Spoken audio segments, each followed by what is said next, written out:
Hello and welcome to Crane Talk, a podcast that covers all things cranes, rigging, and heavy iron. My name is Isaac Smith, and I am currently joined by two experts in the industry, Ron Thompson, and later there will be a third. I hope we'll see Gene here in a bit. But we also have a guest today. We sure do, and I'm just so pleased to have Billy Smith. He's the Executive Vice President at NBIS Dual. Our relationship goes back many years. And to explain Billy's resume, I'm not even going to try. Billy, tell us your resume, where you got started, where you've been, and where you are now. Podcast going to be a little longer now. I was hoping somebody do short and sweet, so I'll do short and sweet. The good part about it is that I started, so I'm going to date myself. I started back in the late 70s in the crane industry as an oiler and then a crane operator. Worked in the field for many years, had an opportunity to work for labor in Maryland. I've been in Maryland all my life. So I went to work in the building trade sector. I was a lobbyist in our legislative session for construction trades at the time. I was an agent for the local that I belonged to, the operating engineers. Fortunately, I got an opportunity to go to the international level in Washington, D.C. as a director of training and safety for the U.S. and Canada, which was a big job. Loved every minute of it. Been there about 10 years. I had an opportunity because I'm always looking for a different perspective. So I had an opportunity to go after 10 years of labor at the International Maxim Crane. Wanted me to come over as a corporate risk manager for Maxim. What I liked about it was jumping from labor side to management side, seeing a different perspective of our business. They were in 27 states at the time, and they had 2,500 crane operators on staff. So it was a big job. Did that for about 6-7 years. They restructured a little bit. Some changes occur, and then with that, some changes internally occur. Went to work for the federal government as a crane expert in the construction division under the Secretary of Labor. And I only lasted a few years because, and I'll tell you this, the red tape is so thick. And when you're used to doing stuff and getting things done and making a difference, I couldn't make a difference at the government level. So that old saying, I'm from the government, I'm here to help you, didn't work for me too much because I really couldn't do a whole lot of help. Fortunately, now, almost 18, 19 years ago, I left the government role and I went to the insurance role. And I've been the executive vice president of NBIS for claims and risk management in a crane program with some heavy haul transportation and some concrete pumps because they're so close together. But I've been here almost 19 years doing the claim and risk management for the same industry I started when I was a kid back in the 70s. So I have almost 45, 46 years in the crane business. So I'm going to sidebar just a second. We're going to get into some meaty stuff, but Billy told me a story back in SNRA in Phoenix, Arizona, about his relationship with the Peter Angelis and the Angelis family. We're going to sidebar a little bit, Billy. Tell us your relationship with the then owner of the Baltimore Orioles. So that's funny. When and Pete, God bless his soul, he just passed away this past year. But Pete was the attorney for the building trades when I was there. And back in the old days when asbestosis, mesothelioma was around, what happened was Pete was a lawyer for the trades and for the steel workers. I was a lobbyist. There were some bills to eliminate the asbestosis danger for employees and workers. By the time they figured out they had it, the statute of limitations would have run out. So they wanted to tie it to the statute of repose. So Pete asked me to help deeply. I worked the legislative assembly, and long story short, we won on that venture, and I was only off by one vote in the whole General Assembly, both sides of the House and the Senate. Pete and I became close friends after that. As you said, he was the owner of Orioles, so Pete never forgets where he come from. He was an immigrant that came over and built an empire, and then he bought the Orioles. So my relationship with Pete lasted up until last year when he passed away, and he was a true friend. He did a few things, helped me buy my first 2 houses. He was my bank. Oh, wow. when I went in and said, there's a house up for auction, he said, how much? And I said, Pete, I don't know. It's an auction, but I can't go to a bank. He said, just go to the auction, win your house and I'll write you a check. And that's exactly what he did. So my relationship with Pete goes a long way. I paid him back. He didn't want the money, but I can't live like that. So I actually forced him after 6 months of not paying him. I forced him to figure out what my payment was, and I ended up paying him back. But Pete's a true friend. He's always been a friend of mine. And like I said, just like myself in the way I was raised, you never forget where you come from. And I don't think Peter Angelos ever did. So the question, Billy, when you went to Baltimore Oriole games, did you have nosebleed tickets? You probably know I didn't. That's an honest answer. I was able to park on the front lot where the owners were, which made it easy. I was able to sit where I wanted to sit. My mom, God rest her soul as well, she wanted to go to a game. I got her front row seats right behind the umpire, and she was on TV. So her flip phone was ringing off the hook from all of her old friends that were calling her saying, I see you on TV. I see you on TV. So that was a great event for my mother, a great experience for her. Every opening day game for probably now the last 12 years, I would take my whole family and grandkids and we'd sit front row right on the railing, the ball games. And it was a family tradition because my grandfather actually did that to me when I was coming up. And then when he was working and I was working, no matter where we were, we both took off opening day for the Orioles in the old stadium. And both of us went to the game, and I kept that family tradition going on. So, no, I didn't have the nosebleeds. I didn't. I was fortunate, let's call it, lucky, fortunate. But you know how it goes, Ron. Just like your relationship with me and mine with you. You work really hard for people. You earn respect. You get respect. You give it, and it all pays off. That's a given. I've been in this business quite a while. Thought I knew a lot until I met Billy. And then I learned a lot more. The question, Billy, we see every day with our, heavy iron, crane and rigging, heavy haul clients is why is this insurance market tight? And why are we continuing to get rate increase? And we're talking overall, you get state-specific issues. But tell us a little bit about, Billy, insurance. What goes into the insurance cost, and what's driving, in your opinion, this hard market that we're in right now? So that's a really good question. It has a lot of different variables, as you all know. You're in the business like I am.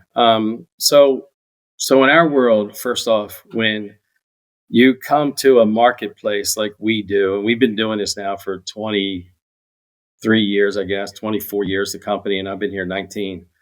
But we set up a program business. And in program business, you try to find carriers that like program space with what they call experts in the business, like we are, because that's all we do. They like to find companies that understand risk and how to manage risk, which we do with contracts and everything else. So as far as our program space goes, we're probably one of the best out there for cranes and rigging in this space because of all of the things that we bring to the table in that area. Now, then you go to the program itself, which is everybody with cranes has an opportunity to come in. We have to vet the situation of, where they're from, their loss ratio, how big they are, what size revenue, how many people, the whole capture of what the risk looks like.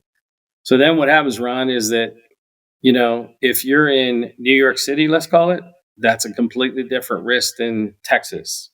New York City has a gravity law, 240 it's called, and basically anything that falls has strict liability to it. You can't get out of it. Texas has a different, statute that exists for modified comparative joint and several liability.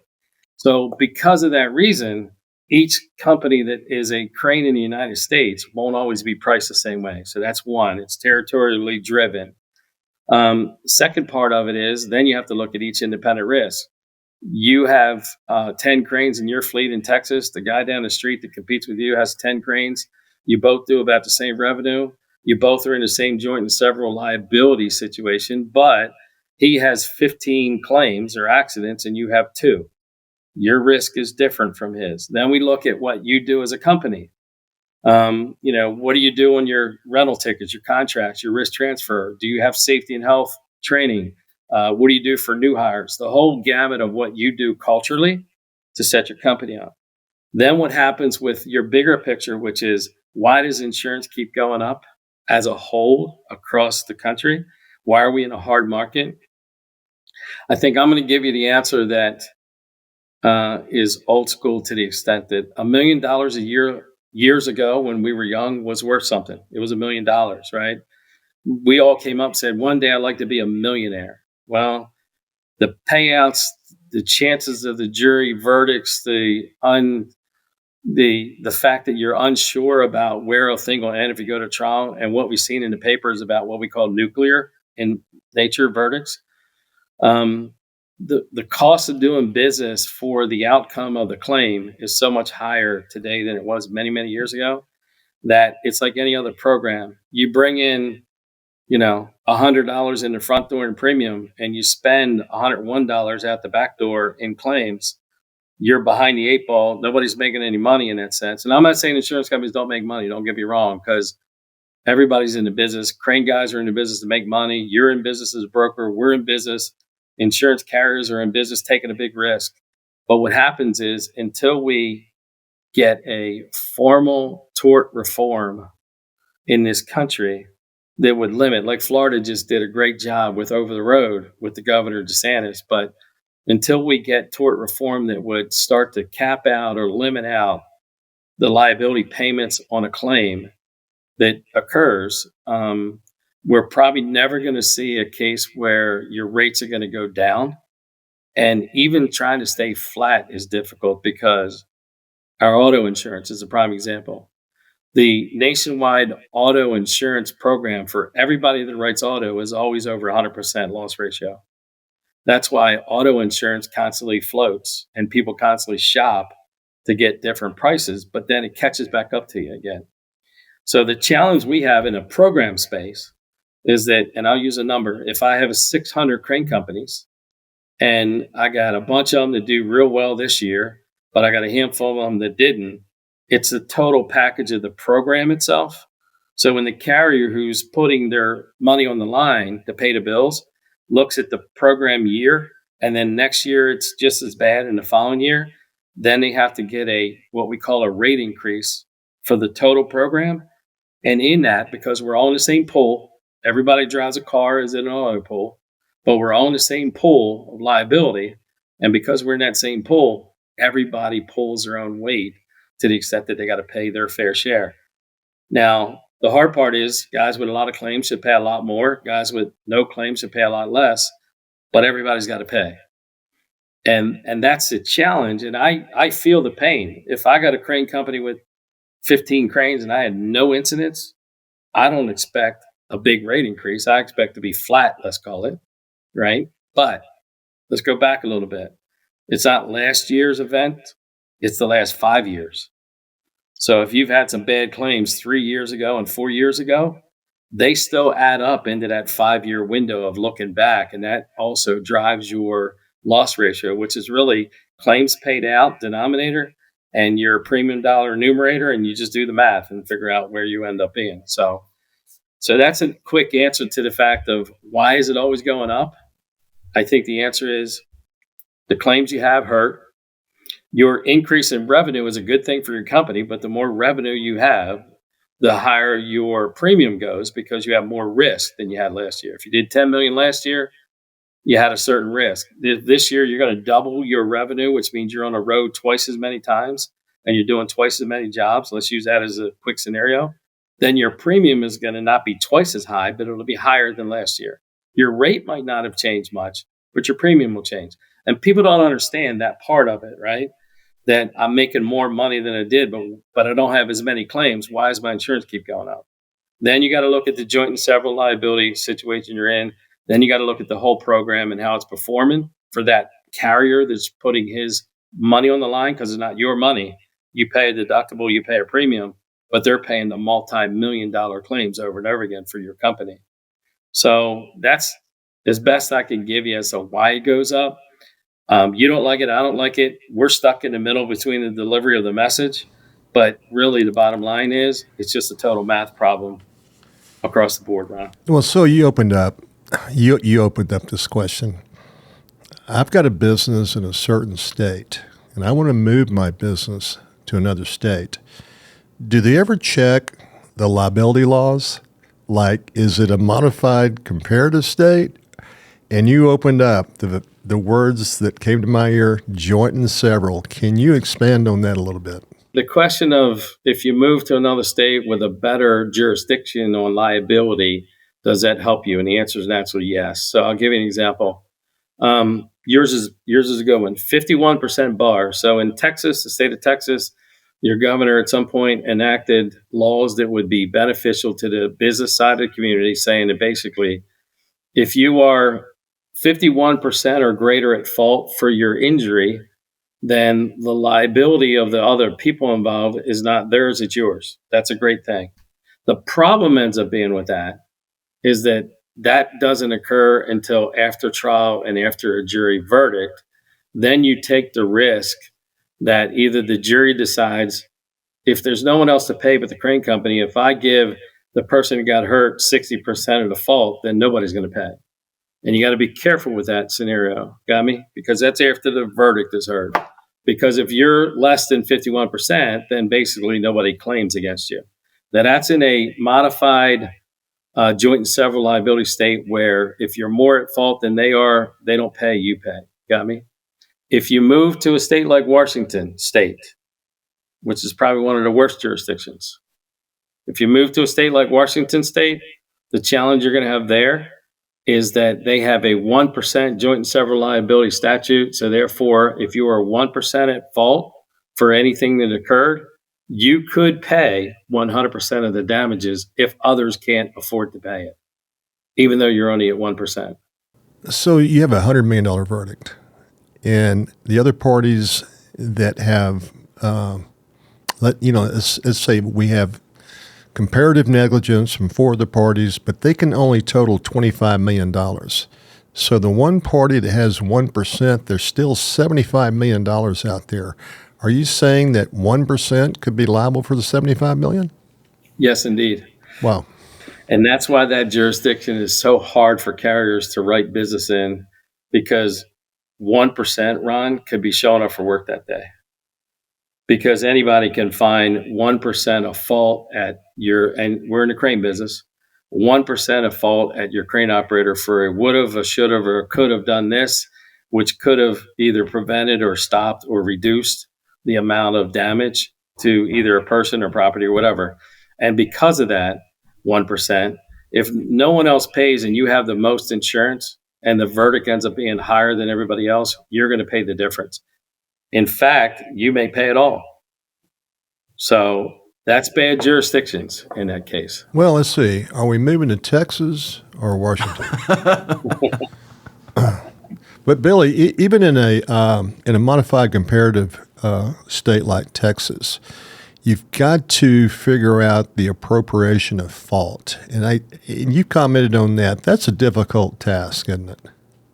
The problem we have in going to trial is what you just said, right? It's not knowing the outcome of the verdict, not knowing where the jury's going to land. We've had a few that went to trial. One was fantastic, actually, in your state. It was a transportation that went to trial in your state, and it worked out fantastic for the outcome, even though the event was a tragic event with some loss of life. That's rare, that's risky. But that worked out. We went to another one in trial where it didn't work out so well, and the verdict was so high that, like you just said, in a terrible joint and several state, the crane company and its insurer, the insurance company, really is on the hook for all the liability because of the laws of that state. So in the case where you don't know what you don't know, and the jury pool is supposed to be a pool of your peers, but they're not construction. They don't understand our business. They don't understand cranes, because if you're in a crane space, you're not going to be on the jury pool if somebody can help it, either defense or plaintiff. But in the voir dire, they're going to eliminate the actors that they want to eliminate that they don't think is on their side. And that goes for both sides. So trying to get a jury of your peers to then decide your fate based on facts of the event that are always skewed because it's a theater and they try to create a story in the theater to convince the jury of what the story is about. So having said that, most carriers now are scared to death of the jury polls in the United States based on what they see and what we all have seen in the papers where juries award hundreds of millions of dollars that may or may not be collected, but hundreds of millions of dollars that are being awarded. And that just scares the bejesus out of a carrier that's either in state, United States, or Europe, because a lot of our markets are out of the Europe nation. They're either Lloyd's of London or some of the other guys over in the UK. And all they see in the US is these nuclear verdicts, these crane accidents take place, these, people that are injured, tower cranes, mobile cranes, and that makes headlines. And what drives insurance carriers is headlines, right?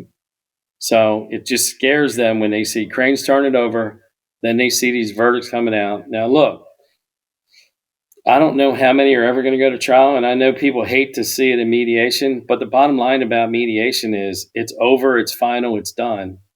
And the carrier's not on the hook for limits beyond his insurance, and the insured's not out of pocket other than his premium will change. But nobody wants to take that risk. And I'll give you an example. If a carrier insures your company for $1 million primary and $5 million excess, he's on the hook for $6 million. If he goes to trial and it goes over $6 million, then he might be obligated to pay everything over the $6 million. Well, he's only collected money for $6 million. The only way that would ever happen is I'd say to you, Ron, you own the company, and Ron, you gave me, and I'll pick a number, you gave me $250,000 of your money for your insurance premium that covered your 1 million plus your 5. Okay. I'm willing, because you and I agree that you didn't do anything wrong, I'm willing to go to trial. But if we go to trial and that jury awards above my 6 million, are you willing to pay the difference, Ron? And if your answer is hell no, why would I pay any more than the $250,000 I already paid you for insurance? Why would I go any more above the 6 million that the jury awarded because of the way it went down? No, I'm not paying that. And if you're not going to pay it, to fight your own risk that you gave the insurance company, because the insurance company didn't create the loss, the employee somewhere did. Human beings are what makes mistakes. But if the employee of you was part of a loss, they're suing you. Why would the carrier want to take a risk above 6 million? So what they're forced to do in most cases is settle in some mediation event. And if it's in a bad joint and several, they will guaranteed to settle in the event. If it's in a good jurisdiction, they'll think about it twice, but may not push it to trial. Depending on the facts of the case and depending on where it lands. And the problem with all that, Ron, you and I see it. The claim starts today. It happened this afternoon, but it may not make it to mediation for 2 years. And that frustrates everybody. And we're sorry about that, but that's nothing that we can control. And I tell everybody on my staff, control what's in your control. And if it's out of your control, then you can't. You can do the best you can, but if it's out of your control, you got to go with it. So lawyers control it at that point. Judges control it at that point. Things that are out of our control, we can't do anything with. We can just fight the best fight. Now, I will tell you this. The more facts, the more bullets in the gun, as I use it, the more your company does to defend itself, to get things lined up, to have the documentation, to do the training, to get the contract signed before you go to work. The more you do on your part, the better it makes us to not only eliminate the claim if we could, but reduce it in mediation to the lowest common denominator. But we need everybody's help from the insured side to get there. And I can't tell you how many times where it says, yeah, we use your rental service agreements, but the operator didn't get signed that day. Well, I can tell you 50% of our fight is lost before we get started. And that's the sad part about it. So when you drive down freeways and highways and you see the billboard, plaintiff lawyer advertising, It's on social media, it's on television, it's on print media, it's on billboards. How many ads do you see from defense lawyers? I didn't know you were going to ask that question, but I knew you were going to end up asking that question because I said the same thing. I don't know how many. I could see so many plaintiff lawyers saying, I collected $1 billion or $600 million in jury verdicts, right? I don't see any defense lawyer sign saying, I won back $2 million. I got this verdict from an $8 million, demand down to $250,000 payment. It doesn't happen. And here's the sad part. The plaintiff bar is so well organized across the country that they share information, they talk to each other, they work together. The defense bar is segregated to the point where they don't have that communication. The only organization I know of that exists is an organization in the country called TIDA, Transportation Insurance Defense Association, and that's the closest thing I've seen to a group of defense lawyers that work together on the transportation over the roadside, more trucking than it is cranes. But that's the only organization I've seen that collectively try to share data and share information on the transportation and the defense of the transportation industry. But in the crane sector, the concrete pump sector, it doesn't exist. The plaintiff lawyers have they got a better team to go to the Super Bowl than what our team is to go to the Super Bowl. We'll win some games, but chance of making it to the Super Bowl in our world is slim to none just because it's just a different avenue. And look, the defense lawyers have, if you don't give me enough bullets, I'm going to a gunfight with a knife. And the more you give me, the better it is. And I can't tell, I'll give you an example. Many, many years ago, we had a crane case, one crane, one operator, garage collapses, 4 people dead, 7 injured. Crane rental ticket was signed before the operator went to work. He was the only operator on the payroll or on the job site at that time for that company. On the company's payroll as an operator maintained. Very ugly, very catastrophic, very emotional. Families are destroyed. We all understand that. We go to mediation. There's 113 people in mediation, which is the biggest I've ever been to. But that one contract held us pretty much through the entire mediation of 2.5 days long. And end result is there were 7 people that could pay money. The crane company had the deepest pocket, second deepest pocket next to the general contractor. And we ended up getting out of that mediation without paying any liability claim because of where we stood and the principles of the contract and the sanctity of the contract that still exist in the country.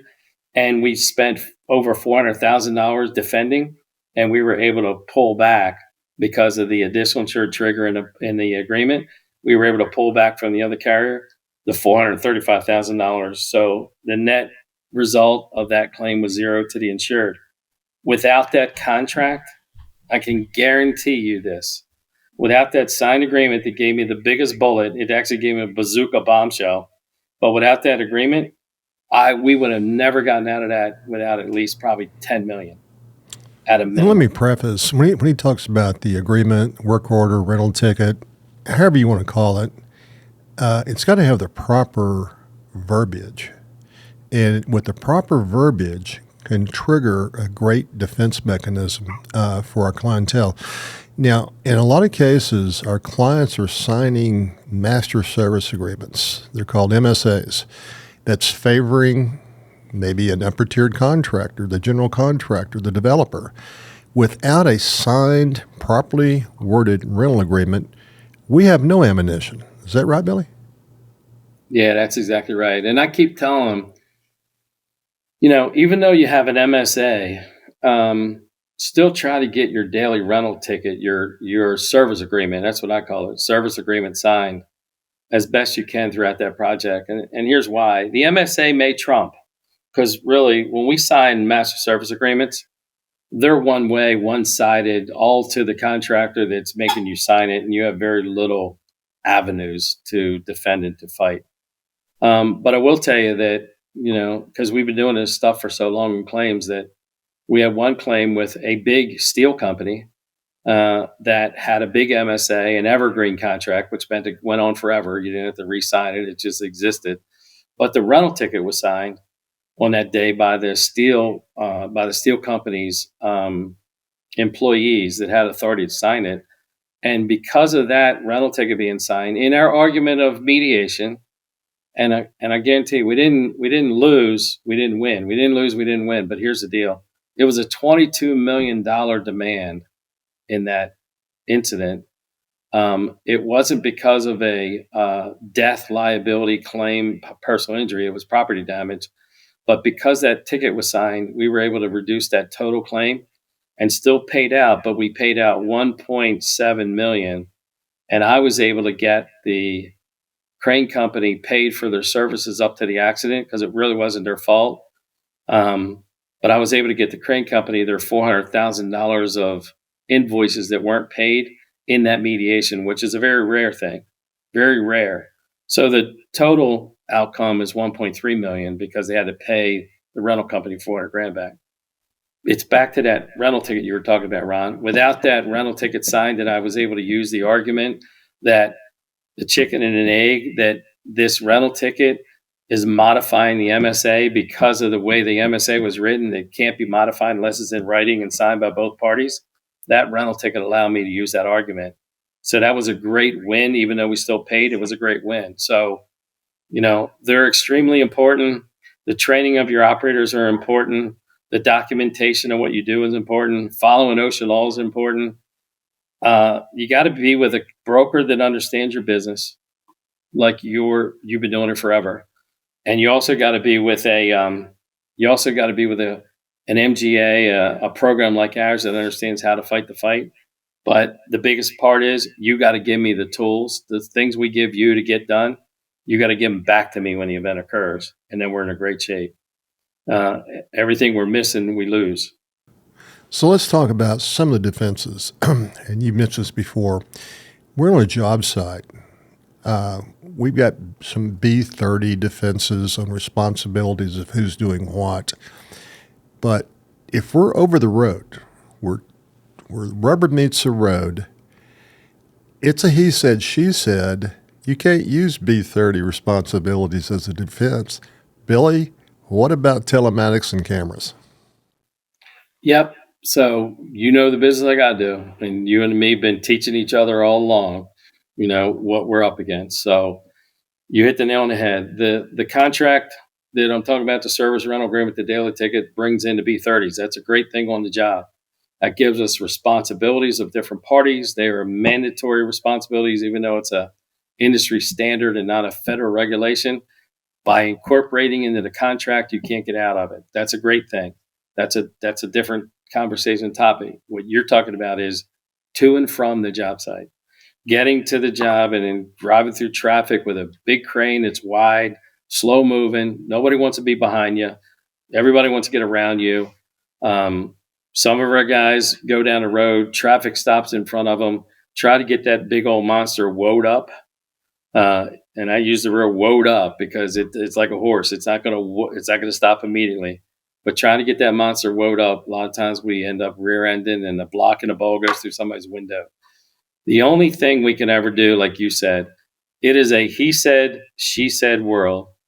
We can do telematics, pulling it from the machine, telling you how fast you were going, your heart breaks, all that's recorded. That's recorded in almost every vehicle that people have today. But without a camera system in place that'll record the event, and I know some people are against inward-facing, outward-facing behavior changes because that's what an inward-facing does, notification of a driver's reactions and what they're doing and how they're running your equipment.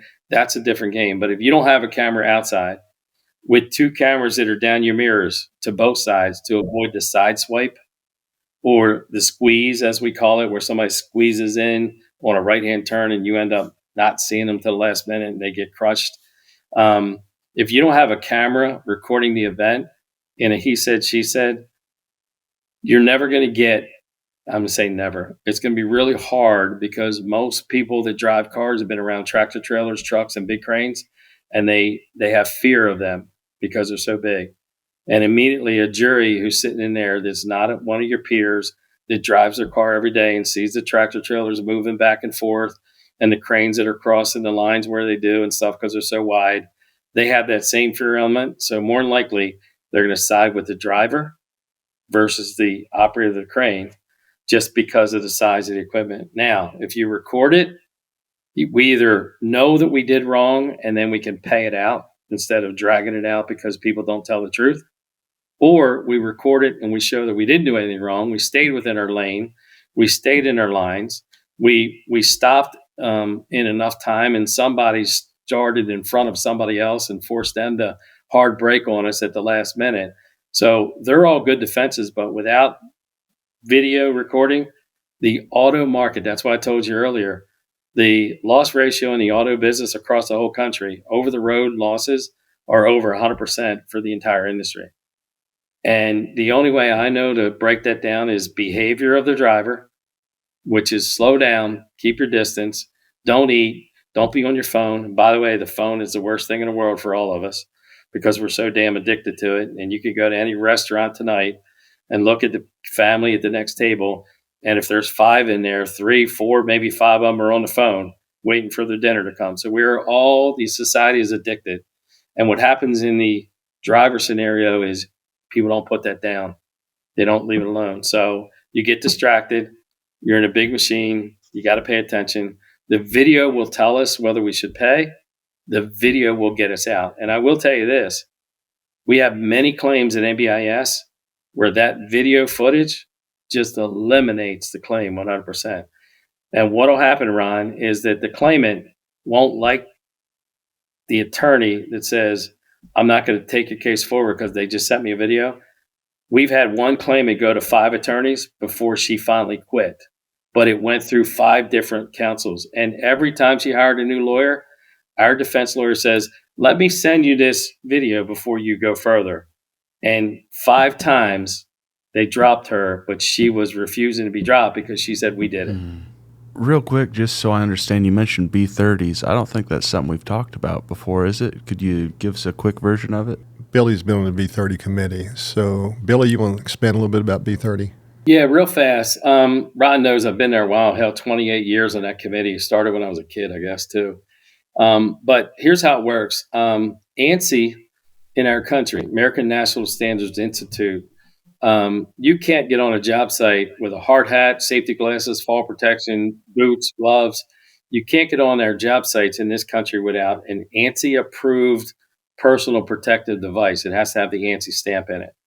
ANSI is the body that approves B30, and B30 has a secretary. It's American Society of Mechanical Engineers. And that's for the safety standards of mobile cranes in this country, including concrete pumps and tower cranes and below the hook lifting devices and rigging. Everything that has to do with our industry is in a B30 standard, whether it's B30.5 for cranes or 27 for pumps or 10 for hooks. There's 31 different volumes in the standard. And B30 is the secretary that creates a standard. We're all part of it. We put the words together.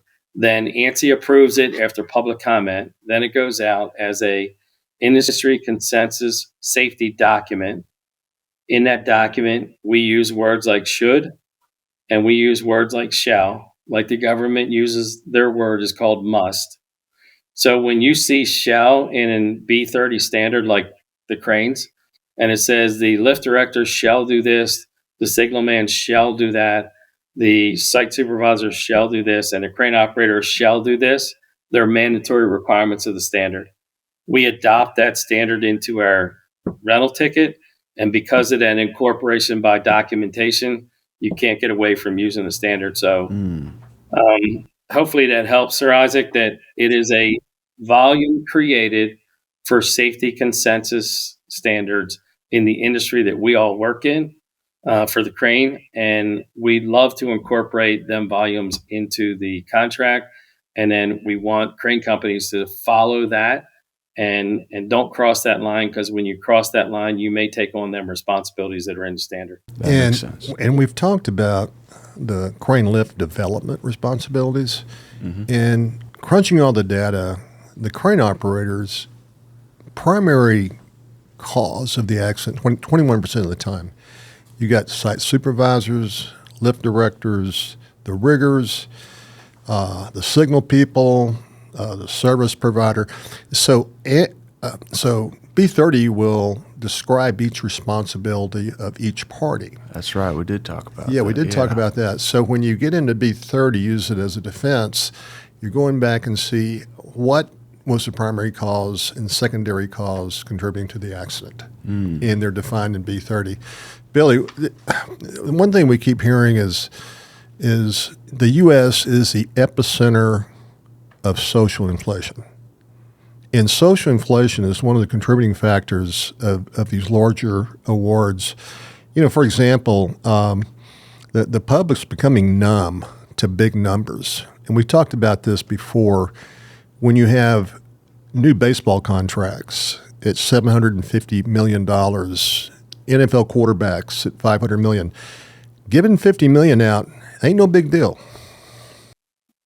No, it's what we started earlier, Ron. When I was a kid in my 20s and 30s, it was like, man, one day I hope I'm a millionaire, and a millionaire is not a millionaire anymore. In fact, it's funny if you listen to people that used to talk about millionaires. Now they don't talk about millionaires anymore because they are one. They talk about billionaires being above them. So the bottom line about it is, you're right. People are numb to numbers, and when you think about it, right, and that's tax-free money, by the way. So, if you're lucky enough to win $1 million, the government's going to take a third of that money away from you. When you get an award from a jury and a claim, that's tax-free money. You don't pay taxes on that money. So it is truly what the demand is, and what the payout is what you get. My point being is that that's why it's so fearful, because social media and social inflation, the mere fact that everybody talks about everything and knows it, whereas in the old days, if your neighbor didn't tell you, you didn't know, and if the newspaper didn't report it, you didn't know. Well, that's all gone. So you see all these crane accidents, you see all these awards that are coming out, you see all these lawyers that are posting all across social media, TikTok and Facebook and everything else that's out there. It's just getting to the point, like I said, where the fear of going to trial is a multi-million-dollar fear anymore, not a small one. And the best thing we could do is to try to have all the tools in the toolbox, shoot as many bullets into the gun as you give me at the fight, and then hopefully mediate this thing down and get out of it as best we can. The only way I ever see it going to trial anymore is if somebody's demand is above your limits and you can't settle because they want more than what your insurance is. If that's ever the case, then you have to go to trial, because you got to reach a settlement. Here's the ugly side of the business: is when a plaintiff lawyer represents a claimant, they ask you, the broker, the insured, and everybody, send me your limits of your insurance. And once they know what the limits are, that's kind of where they start, because they can. And then they know the game that's played between all the carriers is, it may not be to the top end that I'm going to get, but once I start dropping within these layers, I'm going to start picking up some allies that'll be on my side to make this thing go away, because they don't want it to hit their layer. So it's just a game that's being played, that's out there.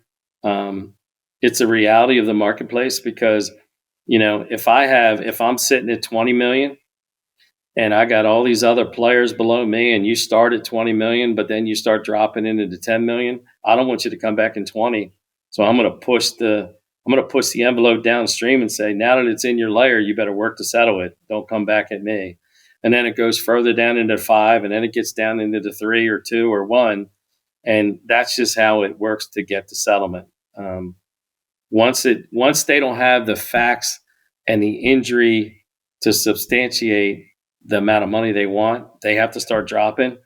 And at that point, then the game goes and the mediation occurs, because it's risky to go to trial and go above the limits altogether, all over again. And we've had a couple of them do that, so that's why it's scary. We're getting to the close. I know. Hey, Gene, how you doing? We're getting ready to close. Hey, Billy. I'm tardy. Yeah, well, I think you were almost delinquent, man. You were right on the edge of tardy and delinquent at that Good point, bud. Lord, yeah, had some things pop up that We get it. were unavoidable, mandatory, and so yeah, great to see you, Billy. although it's late. No harm, no foul, buddy. We're just pulling your string. That's all. Well, we've talked a lot about what's happening in the hard marketplace. What can people do, or what can we do to stop this escalation of price increases? We've talked about the rental tickets. We've talked about the telematics. We've talked about the cameras. We talked about eliminating maybe your worst employee. Let's just cut bait and going down the road. Billy, we've also talked about the legislature. And I know Florida just passed a great law. Do you want to expand on that? Yeah, what they did, Governor DeSantis is a pretty good governor for just keeping things right, doing the right thing by everybody. He sees the rampant awards. He sees the plaintiff lawyers' billboards like we all do. So what he did was he basically said, "Listen, we're gonna level the playing field a little bit. We're gonna put some legislative power in there. We're gonna change some rules." A couple of things they did was that they lowered the statute of limitations down for bringing a case, which now is down to 2 years. So you got to bring it within the 2 years, or else you lose it. That's a great thing because now you know where you stand. He changed and modified the medical statute where you got to board your expenses that you're going to pay. You can't board what you think you have because you're going to negotiate the number down. So you can't inflate the medicals to get a multiplier on the payment and then go back and negotiate for 50 cents on the dollar when it comes to it. He capped the limit on a case at $5 million for the liability side, which is fantastic because you need a cap, right? And so there's a bunch of little odds and ends that he did, but he made some good tort reform that's going to help in this over-the-road accident that takes place. For what we call the auto line, because that's where the big hits are in the auto space. You mentioned something else about employees, and here's what I tell everybody: the challenge ends up being is that everybody wants to grow their business as best they can, and naturally you don't want to turn down some business because you got to pay the bank unless you're fully owned. And most people aren't. So the note comes in whether they like it or not. The challenge ends up being is the labor force, as you guys have seen it, and now we're starting to see it, in some presentations where, years ago they directed everybody to college instead of the trades. So the average age of most of the trades, and I'd go electrician, carpenter, plumber, crane operator, rigger, iron worker, that average age has gotten so high, it's outrageous. It's in the 50s in most cases. So when you got the average worker in them trades in the 50s, it's hard to bring in youth. And then it's hard to, compete. And then, if I have 20 people in my employees, I already know my worst employee. I know that. So when we say, look at your worst employee before you have an accident and get rid of them, that's fine. But then 19 becomes your worst. You never get out of your worst, right? So now you're up to your second worst. When do you stop? And the answer is you can't, because as soon as you get rid of 20, you need 20 or you need 21. So now you got to hire something you don't know. And a lot of people say, look, the devil I know is better than the devil I don't know. But here's what I tell everybody. Knowing that, then you have to work with them. It's back to what we said earlier, Ron. Labor is different. If you're in a collective bargaining company, you might not have the freedom to do the behavior stuff that you need to do. Whereas if you're in an open shop, like merit shop, like Texas in most cases, you can kind of do what you need to do for your business. But if you want to help the over the road, put in the cameras. If you want to really help your over the road, put the inward facing cameras in so you can see what your drivers are doing before they have the accident. and teach them up. Don't fire them, teach them up, right? Perfect example I'll give you is I just was on the phone a few days ago with a company here in Maryland that I think the world of, and they put in Samsara. You know the product, Ron, because we talk about it all the time. It's an outward-facing cab camera and 2 cameras down the side and an inward-facing behavior camera to what the operator's doing. Seatbelts on, eyes on the road, not eating, driving, not on your phone. All that stuff is recorded.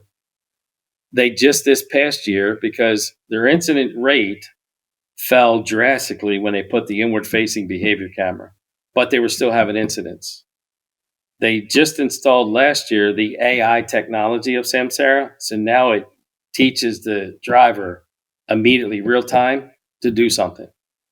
Keep your eyes on the road. Don't make sure your seatbelt's on because I don't see it. It's an AI form of telling the driver slow down because by the way, it also records the speed on the road.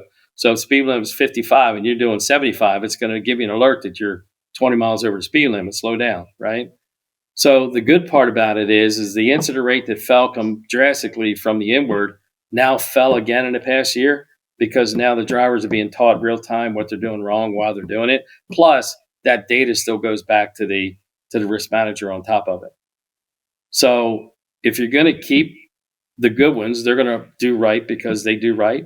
But if you're going to keep the bad ones, you got to have something in place to train up, teach up the bad ones to get them in right before they have the accident. So I think that's a good plus, Ron, honestly.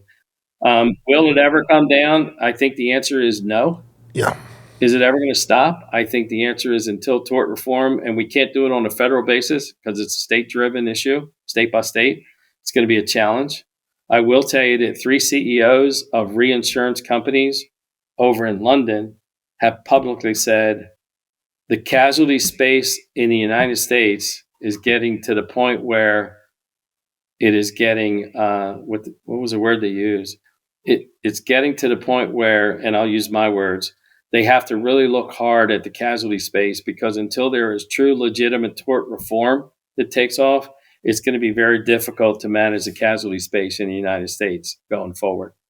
So Europe companies and CEOs of some major reinsurance companies that actually reinsure the industry are looking at the U.S. casualty market with a very keen sense of saying, if we don't make a lot of money in that market, we're not going to make any money because it's not coming down. It constantly goes up. In talking about tort reform, and I'll finish with this, but it has to start with capping the non-economic damages, the pain and suffering. It's a runaway train. And what Florida did, they did cap it. And I think limited to 125% of the reimbursable Medicare benefits. 2, you got to get rid of, we've talked about this extensively, third-party litigation funding. And 3, in Texas, just passed Supreme Court, no more anchoring to the jury's lawyer. You can't use unrealistic comparisons to demand 50 or 100 million for your client. I think it starts there, Billy. You're right on target, man. It's got to start somewhere in our legislature. The constituents get the legislature's ears better than anybody. So reach out to your representative if you're a small business or anybody affected by litigation, and make your point. So you bring up one good point, Ron, about how we've battled through the war of the escalation of plaintiff joining together, collectively working together, sharing information, big jury awards, big billboards, big money, and that's what everybody sees, right? You just added one more element that makes it another challenge, another hurdle for us, and that's third-party financing of plaintiffs. See, in the old days when plaintiff lawyer, and we still have it today, plaintiff lawyer will put out the money to take care of their client. They'll pay their bills, they'll pay their mortgage, they'll string them along to the extent, right? And then out of their pocket, they'll be saying, I've spent $100,000, $130,000. And they want to add that recouping back into the demand so that they get their share, whether it's 30%, 33%, a third, whatever they get, but they're throwing all that back into the mix to get that big number. Once they do once they do litigation financing, which is new in the market, but private equity firms are looking at it as a way to make money, Now all of a sudden the game is up because now their plaintiff might have had money spent out of his pocket that he lost because it didn't go to trial, he didn't win, and he's out of pocket money. Now all of a sudden it's someone else's money again out of pocket. And they take the risk that if he wins, they get their money plus their commission. But if he loses and it goes away, they don't get anything. So it's a win-win for the plaintiff side now to let someone else finance his expenses instead of coming out of his pocket. So the hurdle there was just another hurdle in a race that we got to jump over. Billy was a guest we've been wanting since we started this podcast several months ago, and we finally got him. And so we're pleased. Billy, tell us what Billy Smith does besides your part-time job and fighting the fight. Well, in my old age, with 5 kids that we raised that are all adults and now 12 grandchildren that we have, most of our time are spent kind of running around watching our grandchildren grow and play, because as we were raising our kids, I was on the road every day doing what we do, Ron. So it just seems like, a lot of our time now is spent sharing memories or making memories with our grandkids as they go through sports and schools and plays and recitals and things like that. In addition to that, when I can, I'm in the Northeast, so in the wintertime I shut down, but in the summer, I love riding my Harley and I love being on the water with boats. So it's boats, bikes, and grandchildren that I spend most of my time with. I understand you have a granddaughter that's very athletic. And I'm curious, where in the heck did she get the athletic DNA genes? Didn't get it from me, I could tell you that much. I'm short and slow, and I got big hands, and if I grab a hold of you, I got you. But if you run away from me, I ain't going to catch you. So she has the height advantage. She's got the build. She's got she's one of them naturally talented athletes. She is a junior in high school and is already varsitied in all 3 sports: basketball, softball, and soccer.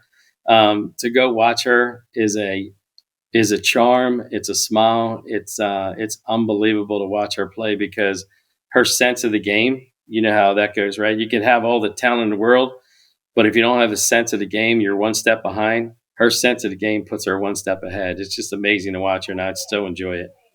But I've also heard you purchase personalized license plates for her. It's called D1.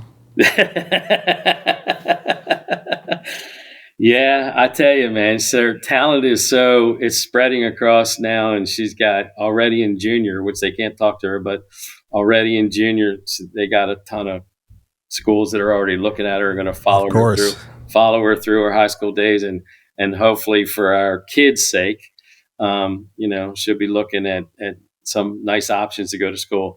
I personally love her sport of softball. I think that is a one-on-one challenge. It's you and the pitcher, and it's you and the ball. And I love that sport more than any of them, but she's excelling in all 3 sports. So. Well, another reason we got Billy on the podcast, I told him I would do a write-in vote for Lamar Jackson for MVP. Otherwise, he probably wouldn't have come on. Billy, I know you got to run. We usually wrap it up with some light talk. So if you have to go, fine. We have about 3 or 4 more minutes if we just catch up on small talk about what we did and what we're doing. So Billy has boats, bikes, and grandkids. I want boats, bikes, and I've got the booger pickers. I just don't have the boats and the bikes. Well, I tell you what, just the booger pickers. That's what I've got.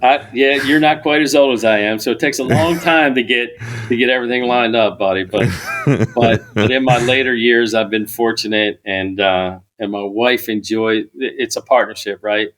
My wife is my best friend. She loves us out on the boat. Believe it or not, we have a pontoon boat for partying. It is a big one. It holds all of my kids and grandkids. It'll hold 21 people. Oh my gosh! We have a little 19-foot crab boat that we go crabbing on up here in the Northeast, up in the bay. And my wife is probably one of the best crab dippers I've ever met. She loves it. She gets excited when we go crabbing. We put out a long trout line. They come up off the bottom. You got to net them to get them in the boat. She gets frustrated when she misses one. I tell you, we have a blast. And all of my grandkids, that's the memories, right? I have all these toys, let's call it. And they're for me, but they're really to bring my family together. So they all love that thing. So it's a blast. That's awesome. Yeah. Gene, you have 4 small ones. What's going on in your life? Well, I just finished select. You talk about softball. My kids are into the baseball, Billy, and just finished up select baseball tryouts for the spring. They don't do that in the spring anymore. They do that in the fall because it's this big political thing, Yeah, they all are. But they're not old enough yet to be playing for high school. I mean, the boys they're 10, but so we're going to our uniform fitting tonight, I guess, to see how that goes for the spring. So we're getting prepared for that. But yeah, they're all. My daughter's going to play softball for the first time. Little coach pitch team. She's on a team called the Wild Things. I'm so excited. Forget the boys. I want to go see them. But anyway, yeah. Hey, So the girls are a lot of fun, Gene. I mean, my granddaughter's into fast pitch softball, girls softball, and it is a blast. You know what? It's come so far though. When I was a kid, we had rec ball. You play for school and you play for rec. Mm-hmm. Now it's club teams, it's select teams, it's expensive. You travel. How we've already been from Maryland, we had to go down to Alabama to watch her. We went to the Carolinas to watch her. We've been in Virginia. We've been in Florida. We've been all over the place watching, and it's just expensive anymore, That's why they have their sugar daddy grandfather to fund these events. So I always end it with a movie review. It's called The Apartment, 1960, won Best Picture, and it's a Christmas film. Jack Lemmon's the main character. He loans out his apartment to other executives that want to cheat on their wives. But the Christmas party is hilarious. The Christmas Eve in New York City in 1960. It's a great holiday film. It was up for 10 Academy Awards. It won 5, Best Picture, Best Director. That's my holiday film review. So we'll end it on that. Billy, I appreciate your time, buddy. Always, it's been awesome. Guys, thank you very much for the opportunity, man. I'm sorry it was a little bit late and everything else, but I appreciate it, buddy. Thank you very much. We're all good, man. It's good catching up with you, sir, and have a great holiday. You too, guys. Take care. So with that being said, thank you for listening, and be sure that you subscribe so that you never miss an episode. Leave us a 5-star review, and if you have any questions, you can reach out to us by using the link in the show notes down below. New episodes come out every month, and until then, we will see you next time.